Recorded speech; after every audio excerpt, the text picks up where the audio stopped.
So we're here at the Triumph Australia introduction of the TF450 RC edition for one reason. And that's to find out if Ricky Carmichael is actually a good test rider or not.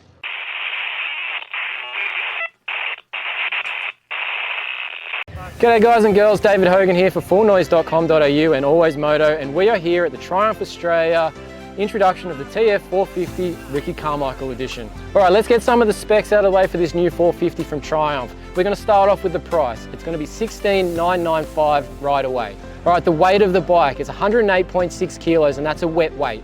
It's got a 7-litre fuel tank and it's obviously an alloy frame. As far as the motor goes, we've got 61.5 horsepower at 9,500 RPM. That's the claimed rates on the spec sheet. The standard gearing on this Triumph, it's 1348. On the suspension side of things, it comes fitted out with KYB suspension front and rear. As for the front specifically, it's a 48mm spring 4. All right, so the Ricky Carmichael edition. What makes it a Ricky Carmichael edition? Well, obviously we've got the number 4 on the bike. That's pretty easy to do, but it's got a Ricky Carmichael handlebar, ODI grips. It's the RC bend from the handlebar from ODI. It's also got a pretty sweet bar pad with the RC logo on the top and his signature. Comes with a gripper seat, Hinson clutch cover.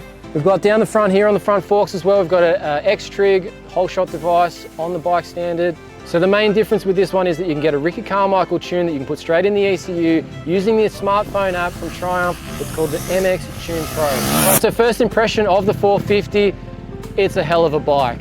Comes pretty standard with a lot of good stuff here, and the feel of it straight off onto the track is awesome. There's some adjustments to make things personal that you would always do to a motorcycle. And look, as much as it comes with ODI grips and the RC bars, they're not particularly everybody's favorite, but you might like them, you might not. For me, I'm gonna probably change those out. I'm not the same shape as Ricky Carmichael, and I'm gonna throw back to his bars that he used to run on his Hondas. You might not always know what he's talking about there. As for the motor, it comes as a pretty strong package. It's got 10 different options for the tunes that you can put through it via the smartphone app.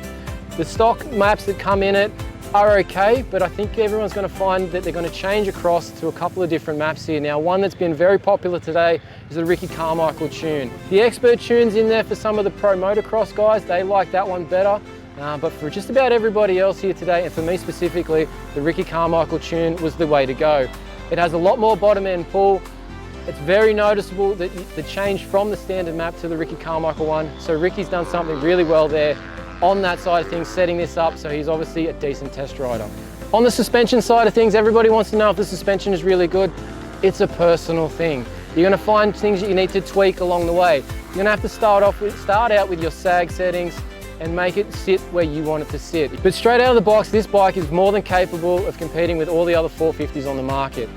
One thing I'll point out here that I wasn't super stoked on today, and that's this gripper seat. I usually love a gripper seat, but this one in particular, it is super grippy. And look, my backside's a bit, how's it going at the end of this one? So I'm happy to get off this bike today from the seat aspect, so I'd probably change this, but everything else on this bike, you can be very happy with from stock standard. If you want to check out more of our thoughts on this bike and read the full article, you're going to have to head over to fullnoise.com.au, and we'll also have a podcast out on this one over on AlwaysMoto. It'll all be linked up on the article on Full Noise, but check out both sources to get more of the information about this brand new bike from Triumph.